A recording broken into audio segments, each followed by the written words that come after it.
कि इंडिया और चाइना का जो बॉर्डर इशू है वो काफ़ी सालों से चल रहा है, लेकिन ये इशू सिर्फ बॉर्डर वॉर्स तक नहीं रुकता, बल्कि इसका डायरेक्ट इम्पैक्ट पड़ता है हमारी इकोनॉमी, आपकी डिजिटल सिक्योरिटी और शायद पूरी दुनिया पर।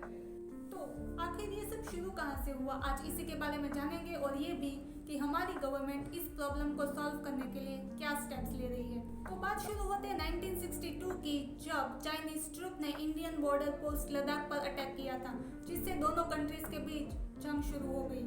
और इसी वॉर के चलते चाइना और इंडिया के बीच एक 3488 किलोमीटर तक की लंबी बॉर्डर बन गई, जिसे कहते हैं LAC यानी कि लाइन ऑफ एक्चुअल कंट्रोल, जो कि ना ही तो इंडिया के बीच आती है ना ही चाइना के बीच, और दोनों में से कोई भी कंट्री इस बॉर्डर लाइन को अपने मैप में क्लेम नहीं कर सकती। ये line of actual control 3 parts में डिवाइडेड है। पहली आती है वेस्टर्न, जो कि लद्दाख में है, दूसरी मिडल, जो कि उत्तराखंड और हिमाचल प्रदेश में है, और तीसरी है ईस्टर्न यानी कि अरुणाचल प्रदेश और सिक्किम।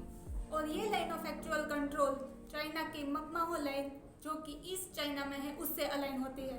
और इस लाइन को क्लेम करने के चक्कर में दोनों देशों के बीच काफ़ी क्लैशेस हुए, यहाँ तक कि 2020 में जो गैल्विन वैली इंसिडेंट हुआ था, जहाँ पे चाइना ने गैल्विन वैली पे अटैक किया था, वो भी इस लाइन ऑफ एक्चुअल कंट्रोल की वजह से। एक्चुअली इससे पहले दोनों देशों के बीच एग्रीमेंट हुआ था कि दोनों में से कोई भी लाइन ऑफ एक्चुअल कंट्रोल के एरिया में अटैक नहीं करेगा, लेकिन 2020 में ये प्रोटोकॉल टूटा और एक और वॉर शुरू हो गई, जहाँ पे दोनों देशों के काफ़ी सोल्जर्स मारे गए।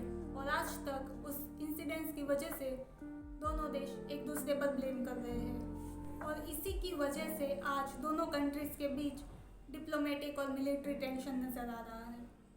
और इस लाइन को क्लेम करने के चक्कर में काफ़ी सालों से दोनों देश काफ़ी टक्कर का कंपटीशन कर रहे हैं, यहाँ तक कि चाइना ने तो इस बॉर्डर लाइन पे मैसिव इंफ्रास्ट्रक्चर बनाना भी शुरू किया है, जहाँ पे वो high speed railway tracks, tunnels और रोड बना रहे हैं। और चाइना की इस कनेक्टिविटी देखकर इंडिया भी पीछे नहीं लेने वाला था।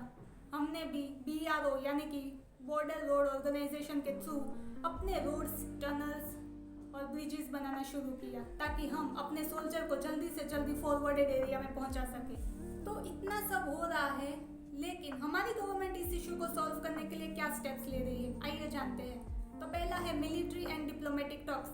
इस टेंशन को कम करने के लिए हम लगातार चाइना के साथ कमांडर लेवल टॉक कर रहे हैं, ताकि चाइना के साथ पहले जैसी शांति क्रिएट हो सके। और तीसरा है, जो कि हम सब जानते हैं, है सेल्फ रिजिलियंस यानी कि आत्मनिर्भर भारत। इंडिया अब चाइना पर डिपेंडेंसी कम करने के लिए PLI यानी कि प्रोडक्ट लिंक इंसेंटिव जैसी स्कीम्स चला रहा है, ताकि हम मैन्युफैक्चरिंग में चाइना से इतना आगे निकल जाए कि चाइना फिर से हमारे मार्केट पर कब्जा ना कर सके।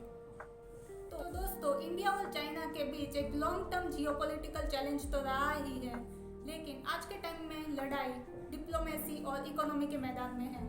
और इंडिया की स्ट्रेटेजी क्लियर है, अपने बॉर्डर पर मजबूती पाना और आत्मनिर्भर भारत के जरिए चाइना को काउंटर करना।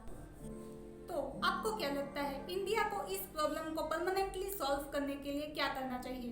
क्या सिर्फ मिलिट्री टॉक से कुछ फायदा होगा? हमें अपना ओपिनियन कमेंट्स में ज़रूर शेयर करें। लाइक, शेयर और सब्सक्राइब करना ना भूलें।